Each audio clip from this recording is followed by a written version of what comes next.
প্লেটে ঢেলে নিয়েছি। আর কেমন লাগছে অবশ্যই কমেন্টে জানিও আজকের এই রেসিপি সরষে ইলিশ।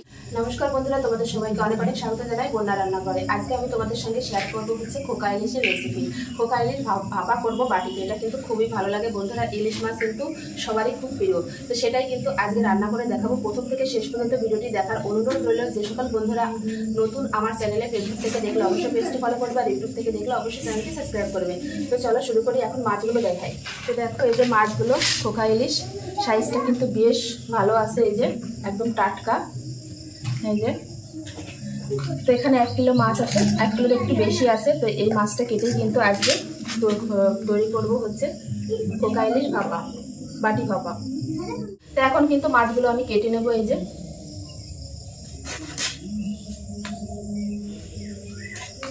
তো এবার আঁশ ছাড়িয়ে নেব।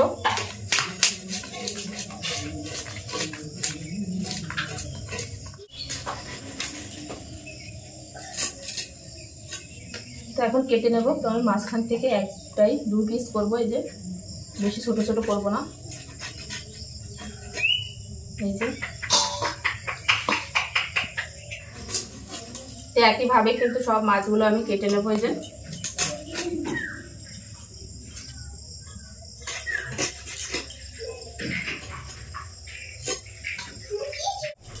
তো দেখতে দেখতে সব মাছগুলো কাটা হয়ে গেছে। আর এই 1 পিস মাছ আছে, এই মাছটা কাটলে কিন্তু সব মাছ কাটা হয়ে যায়।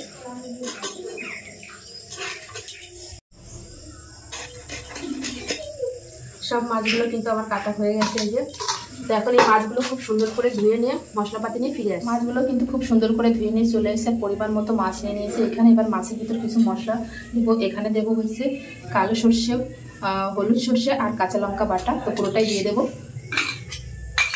বেশি কিছু লাগে না এই রান্নাটাই। আর দিয়ে দেবো স্বাদ অনুসারে লবণ, দিয়ে দেবো হলুদ গুঁড়ো,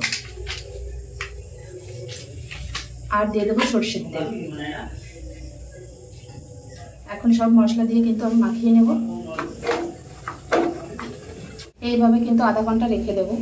আধা ঘন্টা হয়ে গেছে, ঢাকনাটা খুলে এবার উপর দিয়ে দেবো একটু সর্ষের তেল, সামান্য পরিমাণ একটু দিয়ে দেবো। ঢাকনাটা বন্ধ করে দেবো। দিয়ে এই সাইডে দেখো কড়ার উপর কিন্তু গরম জল বসিয়ে দিয়েছি। এই জলের উপর কিন্তু এই মাছটা ভাপা করবো। তো দিয়ে দেবো এই যে, এবার একটা ঢাকা দিয়ে দেবো। ঢাকা দিয়ে 30 মিনিট পরে ফিরে আসছি। 30 মিনিট হয়ে গেছে। এখন আমি ঢাকনাটা খুলে রাখবো আর গ্যাসটা কিন্তু বন্ধ করে দেবো। ইলিশ মাছ কিন্তু রান্না হতে বেশি টাইম লাগে না। এখন কিন্তু একটা প্লেটের উপর এই যে ডিব্বাটা নামিয়ে নেব।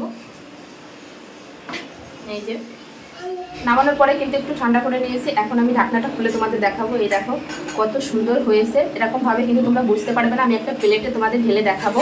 তো এই যে একটা প্লেট নিয়ে নিয়েছি, এখন আমি ঢেলে দেবো।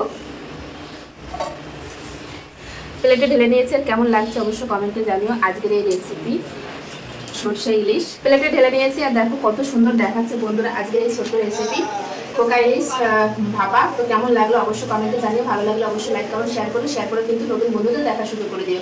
এরকম নতুন নতুন ভিডিও দেখতে হলে অবশ্যই বন্যা রান্নাঘর চ্যানেলটি সাবস্ক্রাইব করবে। আর যারা ফেসবুক থেকে দেখছো তারা পেজটি ফলো করবে। আর দেখো কত সুন্দর হয়েছে রান্নাটা, দেখেই তো জিভে জল চলে আসছে বন্ধুরা। তো চলো সব ভালো থেকো, সুস্থ থেকো। ফিরে আসছি নতুন কোনো রেসিপির সঙ্গে। বাই।